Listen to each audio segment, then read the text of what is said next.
munaasabadda Ciidul Fidriga ayaa ahayd mid si ballaaran looga qeexay magaalada Burco xarunta gobolka Togdheer taasi oo dabaaldega iyo farxadda ciidda si weyn looga dareemay.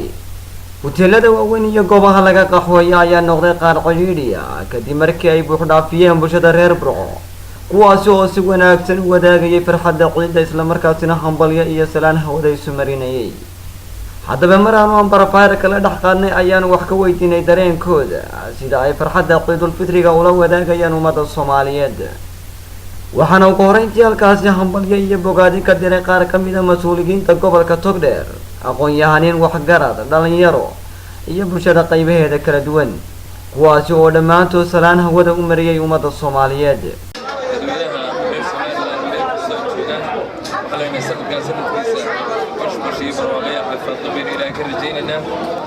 كل عام وأنتم بخير ولا دمان وأنتم سكارة ومليين يا وسلام يا أساسكودا حبوبكودا فاميليا أصحاب طيدا ما هو حلا عيد مبارك عيد ليلة فشفش dhammaan waxaan salaamayaa ummadda muslimiinta meel kasta ay joogaan. waxaan leeyahay kulli caam wa antum bikhair. ilaahay iidan iideeda bashbashiyo barwaaqo inoo gaarsiiyo. gaar ahaan waxaan si salaamayaa reer Somaliland gaar ahaan reer Burco. waxaan leeyahay kulli caam wa antum bikhair. racayga iyo muuqayga ba garanaysa gaar ahaan kilka shanaad ee Itoobiya degmada Gaashaamo reer Garanugle dhammaan daliya dibad Somaliland iyo qurbaha inta ku sugan dhammaan waxaan leeyahay ciid mubaarak kulli caam wa antum bikhair. dhammaan ummadda muslimiinta meel kasta ay joogto ciideeda in ilaahay khayr iyo bashbash iyo barwaaqo ku gaarno halkan ilaahay ugu duceynaa dadka ugu duceynaa. waxaan salaamayaa ummadda muslimiinta meel kasta ay joogto. waxaan ku salaamayaa salaanta islaamka. salaamu calaykum wa rahmatullaahi wa barakaatu. waxaan leeyahay ciid mubaarak barwaaqo iyo bashbash ku ciideeda ilaahay waxaan idinka baryaa in farxad ku gaadhaan. waxaan kaloo salaamayaa ummadda reer Somaliland. waxaan kaloo gaar u salaamayaa magaalada gobolka Togdheer. waxaan kaloo gaar u salaamayaa in allaale inta magacayga iyo muuqayga ba taqaan.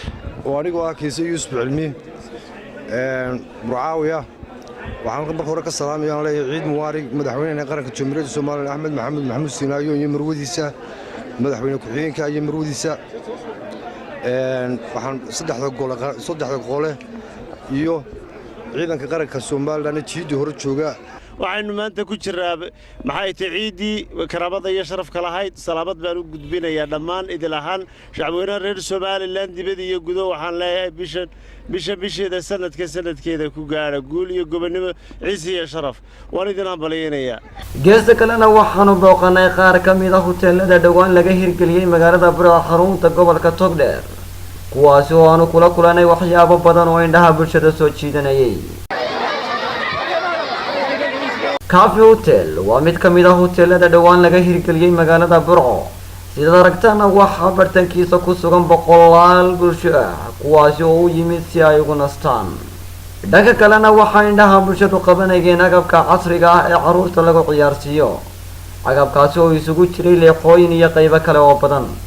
sidoo kale waxaanu dareenkooda wax ka weydiinay carruurtaasi ku leexaysanaysay goobahaasi loogu talagalay. وانا كون يجو درين كورة عبرية. السلام عليكم. أنا وحنا سكريا على عثمان. السلام يا هو يا أباي. عيد وناكسن بالله. ما يعيب عبد العزيز عبد محمد. وحنا السلام يا هو يا أباي وحي موقع قلني. كل عام وأنتم بخير. ما يعيب عبد العزيز خليل. وحنا السلام يا هو يا أباي. يوم مدة الصومالية ما لو بيشوكتو. ummadda Soomaaliyeed waxaan leeyahay kullu caam wa antum bikhair. daawadayaal sidaad aragtaan ba halkani waa hotel kamid ah hoteelada ee gobolka Togdheer. waana hotel lagu magacaabo Cafe Hotel. waa hoteelada ugu casrisan ama ugu caalamisan ee loo soo dalxiis ka tago magaalada Burco ee xarunta gobolka Togdheer. sidaad aragtaan ba waxaa ka baxaya sawaxan iyo saxmad badan. waa Maxamed Taajir Maxamuud Jeesto shabakada caalamka ee Sharc News magaalada Burco.